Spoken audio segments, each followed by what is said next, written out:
Le palefrenier du haras de Samuel, Axel Quinet, a le même ADN que Diane, l'ancienne employée de Solange Garcia. Il est arrêté et placé en garde à vue.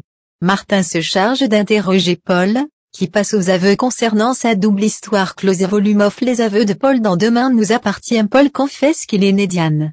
Dès son enfance, il a découvert qu'il était dans un corps qui ne lui correspondait pas. À l'âge de 16 ans, il a révélé à ses parents qu'il était transgenre. Ceux-ci l'ont mis à la porte. À cette période, Paul était stagiaire au haras de Solange Garcia. Il y dormait dans les boxes des chevaux. Solange Garcia a découvert son secret et n'en a jamais parlé à personne. Avec les 15 000 € donnés par Renaud, Pierre Denis, en 2012, Paul est parti vivre en Thaïlande, où il a entamé sa transition. De retour en France, il n'a pas effectué de changement d'état civil. C'était au-dessus de ses forces de devoir se justifier devant le juge.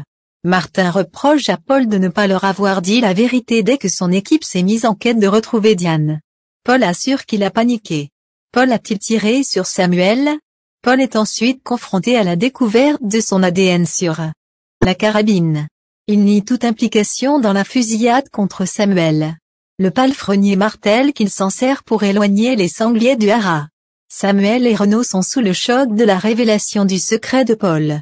Renaud se remémore ses moments avec Diane. Il comprend mieux son mal-être. À l'époque où il était encore Diane, Paul avait tenté de mettre fin à ses jours.